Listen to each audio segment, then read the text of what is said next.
Bonjour and welcome. We're in Paris again for our third live coaching event for Our Time. My name's Julie Peasgood and I am delighted to be your host tonight. I'm an actress, TV presenter and journalist and the author of an award-winning book about sex and relationships.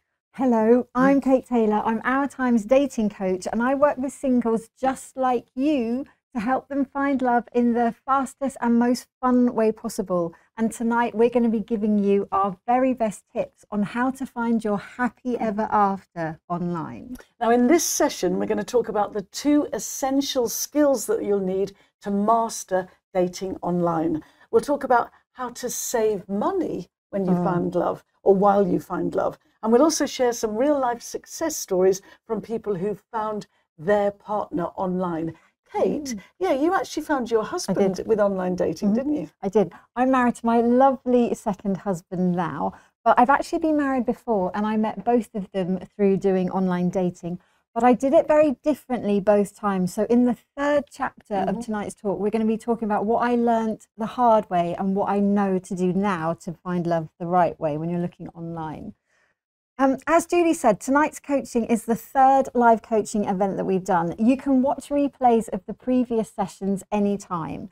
We've covered, I think, almost everything that you can possibly find to think about when it comes to dating. So as we're talking tonight, if you're finding that we're not covering the subjects that you're interested in, please just afterwards go and have a look at the other videos and you'll probably find that we've talked about it there. You bet. Our Time video coaching. And please feel free to ask any questions during the event and again at the end. Don't be shy. We love it when you interact with us.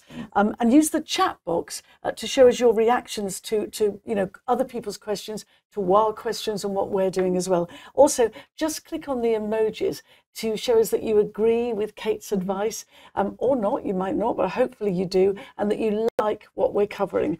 And if for some reason your page freezes, just refresh it. You can flirt as well. You can flirt in the chat box. Yeah, you can. Interactive.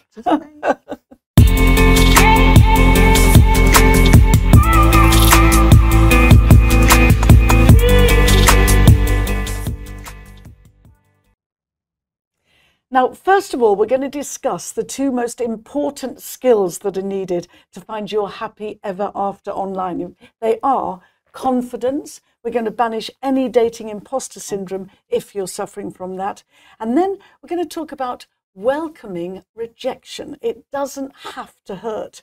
But to start with, we've got tonight's first survey question, which is, do you feel more confident about dating now than when you were in your 20s? Just a simple yes or no answer is fine. Do you feel more confident now about dating than when you were in your 20s? So, do you feel confident in dating? I guess if you've come here tonight to listen to us, then maybe your confidence isn't quite at its peak at the moment. But I would like you to remember that as soon as you start going out on dates and interacting with people, you'll find it's a lot easier now than it was maybe in your 20s. Yeah. Do you remember how awful it was dating in your 20s? How nervous you used to get? Do you know, to be honest, Kate, I met my husband when I was 18, so it's more about how nervous I used to feel when I was in my teens and dating. Yes, it was nerve-wracking. You know, what do I wear? Are we going to click? Is my breath okay? It was riddled all the time. Thank you so much. Thank you. I found, though, that sometimes the thought of doing something is actually scarier than when you're doing it. It's much easier when you actually get started. And that applies to a lot of things in life, not just dating. So we just asked you if you feel more confident dating now than you did in your 20s, and I really hope your answer was yes. But if it wasn't, then you might possibly be suffering from something that we call dating imposter syndrome. Imposter syndrome, quite simply, is the feeling that you're not good enough and that you're somehow going to, any minute, you're going to be found out. The term was coined in the 1970s by 2 psychologists, and I think we've all thought about it in terms of work, that we're all going to get found out. Absolutely. But you can get it when you're going on dates as well, or even when you're just thinking about going on a date. Yeah, and to find out if you're suffering with dating imposter syndrome, Kate has devised a quiz. Little quiz. There are 3 questions, again, all with simple yes or no answers. Question 1. Do you often avoid approaching people that you're really attracted to because you assume they won't like you. We're not talking about celebrities here, just normal people, but good-looking people who seem to have got their life together. Yes or no? Question 2, have you ever broken up with someone because you thought that they were losing interest in you without having a conversation about it? Number 3, when you're on a date with someone new, do you spend more time worrying what they think of you rather than what you think of them? Can I just say that when I was dating, I would have been 3 for 3 on that. I would have been 3 yeses. Really? Yeah, Okay. it really was.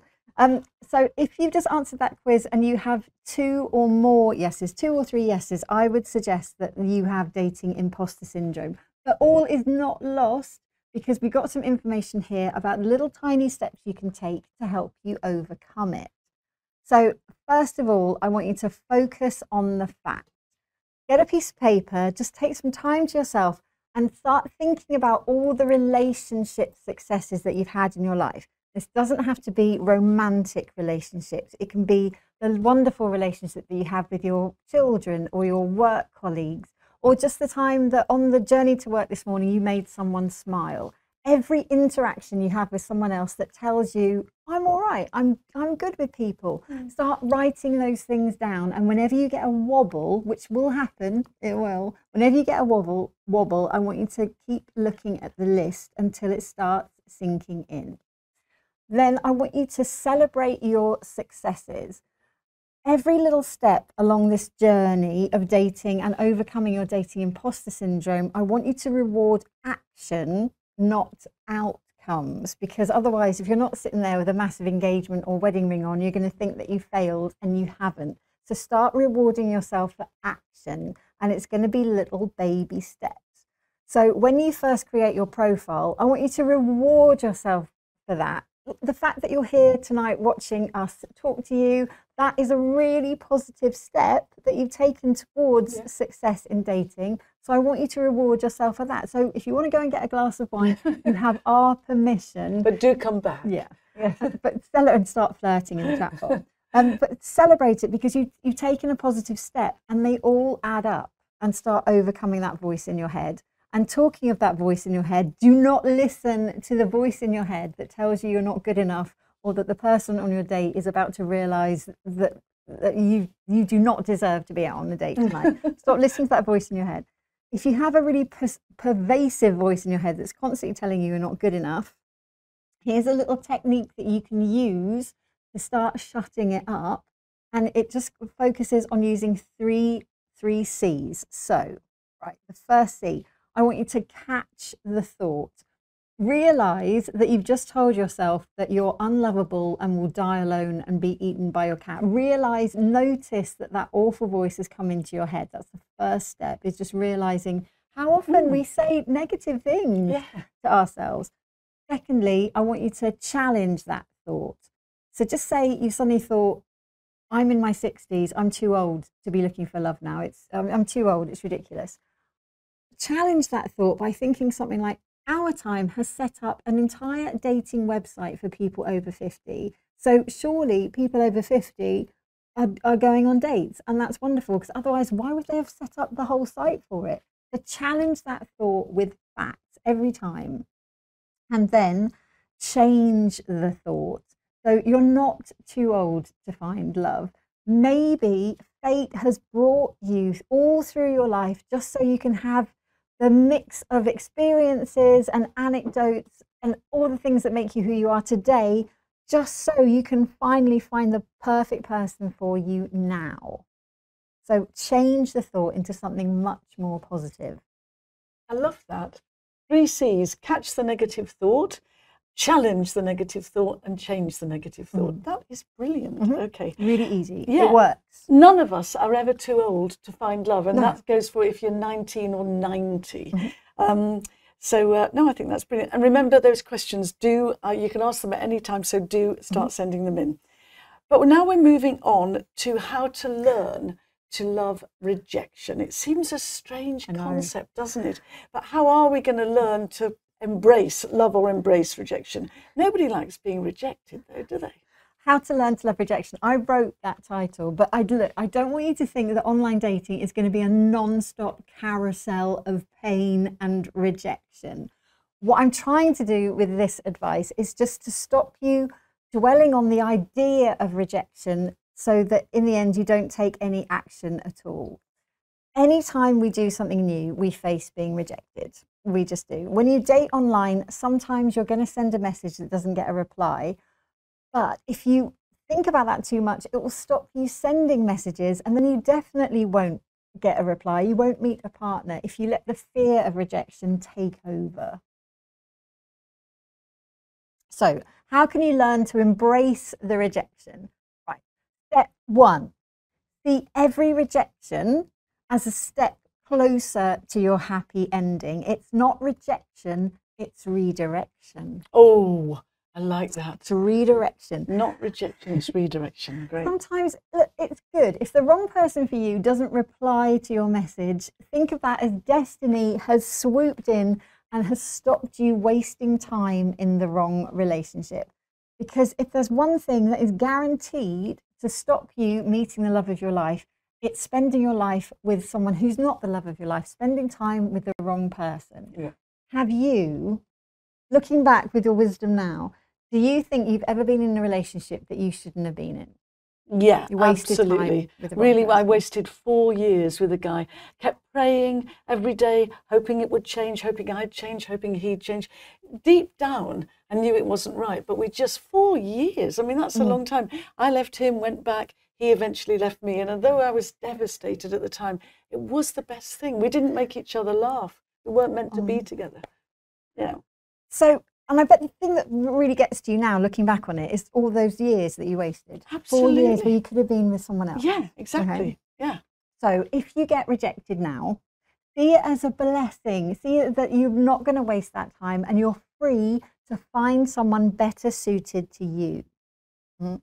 You're not going to meet the right person straight away. Even if you use all our tips and advice, you're not necessarily going to meet the right person straight away. And in fact, in chapter 3, we're going to talk about my own experience dating online and how I had to kiss so many frogs. I was basically David Attenborough. Right. The next thing I want you to do is set up as many dates as you can. So you're here because you want to meet the one. But the easiest way to meet the one is to meet the million. So I want you to go out on as many dates as you can. If you focus too much on one person, and again, I learned this the hard way. So remember, chapter 3, I'll be telling you my torturous personal story. If you only have one date, it's natural for you to focus all your time and energy on them. And that puts way too much pressure on that relationship. You won't be able to be sort of busy and cool and confident because your life will revolve around, have they replied to my message? Am I seeing them at the weekend? My identity is focused on this. If you get like that, understand that's really natural. We all get like that if we're only seeing one person in the very early stages of a relationship. Later on, obviously, I don't want you to strip, but in the beginning, I want you to play the field. It forces you, right? The fact that I'm telling you that I'd really love you to play the field obviously means you can't be too fussy. And one thing that happens when we do online dating, because there seem to be so many people available to us to date, is naturally we start to try and screen people out. So we do become crazily fussy. And you'll probably notice this yourself as you're going through the website and looking at photos. You'll suddenly become the fussiest person in the world. You'll be like, oh, they got a cat. Nope, I had a cat when I was 7 and it scratched me. There are no cats, absolutely. Or look, you'll start looking at the background of their picture going, oh, I can't see that he's pushed a hoof around. No, next. You can't do that. But if you also think about it, the happiest relationships that you've probably been in your life were with people where initially you thought, oh, I don't know, like, maybe they got a cat, but you're funny and we'll just see how it goes. Don't go too crazily fussy. I want you to go out with a lot of people in the beginning. And if you're now there going, Kate and Julie, I can't find one date, let alone this field that you want me to play. We have covered that in another one of our videos. So if you look through the series of our videos, look for the one that's called Messaging and Meeting Up, where we give you all our tips on how to meet and go out on as many dates as possible with as many people as you can. And the next thing I want you to do is to enjoy the journey. Now, I hate that word journey, or enjoy the journey, but it's so applicable when it comes to dating, because I don't want you to think of yourself at just two possible states. There's one where you're single and alone, and there's one where you're happily with the person, the person of your dreams, because you have to enjoy the process. You just have to enjoy every step. So enjoy being a dater, enjoy going to coffee shops and meeting new people. Everyone who dates, everyone who puts themselves out there will meet some people that aren't right for them.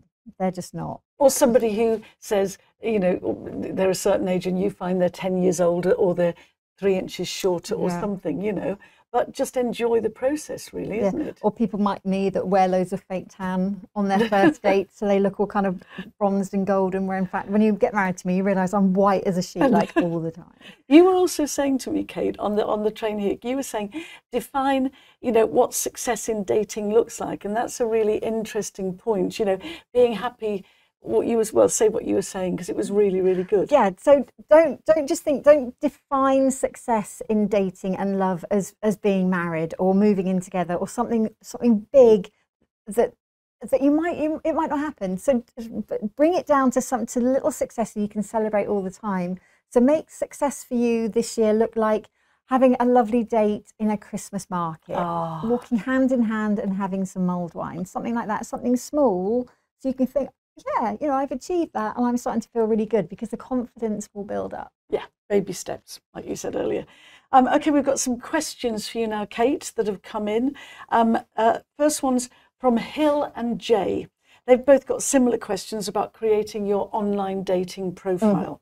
Hill, she's a lady of 62, says, is it all about the photos? I love this question. Hill, one of the things I want you to do after our session tonight is to go and check one of our earlier coaching things, because we do a whole thing about writing your profile and the photos. Yeah. But you're right, dating is visual. It's eyes across a crowded room or a crowded website. So the photos are really important. But don't think they have to be perfect. It's just that what we know is there are 3 types of photos that you do want to have on your profile to attract as many of the right people to you as possible. So the first one is a lovely headshot. And for women, it's a nice, colourful headshot of you smiling into the camera. Men, you can go a bit moodier, you can go a bit black and white, and you can start looking broodily off into the distance. But women, the headshot, please, you smiling into the camera. Then we want a full-length picture of you, so we can see the kind of the body shape that's going to be turning up on a date. You don't have to be perfect, but we just need to know what you look like. And then thirdly, an icebreaker photo of you engaged in an interesting activity. So I remember when we talked about this before, you jumped out of a plane, haven't you? Yeah. And Julie has a photo of that, which would be ideal. Yeah. I've done nothing like that. I think, I don't know, it'd be me with my stamp collection or putting fake tan on. I collect stamps too. I love stamps. Nothing wrong with it. Anyway, moving on. Something else to add. A friend of mine had a photograph taken. She only had it from the waist up, and she had her hands across her chest, sort of like embracing herself. But to people, it looked like it was kind of very closed. It was quite standoffish. And she changed it for a photograph with her hands by her side. Open full body length. language. Much better. Absolutely. Jay is 67, and she says, how much detail do you put into your profile? Right, you don't need to put too much detail in your profile. And again, later on in chapter 3, we're going to be talking about some real life experiences people had of writing their profile. Some wrote them very long, some wrote them very short, and they both attracted different types of person. In general, I would say when you're creating your profile, there are lots of sections where you can choose different options, like if you have children, if what you're looking for in a relationship. Use those as much as you can to put the basic bits of detail about yourself, the facts about you. But then when you write your profile, try and paint a picture of what you're like as a partner. Often people write a profile that's really interesting, but it's for a really interesting single person. And when we're reading it from the outside, we kind of think, well, you sound amazing, but I can't imagine going out with you. So use your profile to paint a picture of what you'd be like as a partner, and show, don't tell. So instead of saying that you have a great sense of humour, for example, write a funny profile. Or instead of saying, I'm really caring and kind, kind of demonstrate that by talking about your charity work or the time that you spend with your family. And don't be afraid. Sorry to cut you off there. You didn't cut me off. No. Don't be afraid to rewrite your profile. It's not set in stone. So keep going back to it, adding and changing it until you find the one that brings you the most responses. Yeah, you can amend it again and again, can't you? Fantastic. Thank you, Kate. We've now got the results of our first survey question, which was, do you feel more confident about dating now than when you were in your 20s? Fascinating answers here. 58% of you answered yes, you do feel more confident now. Excellent. 42% interestingly said no, you don't. Interesting. I'm so happy with that 58%. Not like going like Brexit, is it? It's really positive. So yeah, it is something that, so experience breeds confidence. So the more dates you go on, also the more confident you will feel. So my tips for overcoming, to building your confidence would be, overcome your dating imposter syndrome by listing all the reasons you would make someone a good partner and how you bring joy to those around you, and reward yourself every time you take a little step towards finding love. And learn to love rejection. Learn to say, rejection, bring it on, by creating a pool of dates to go out with and going out with as many people as you can. It's not rejection, it's redirection. Redirection.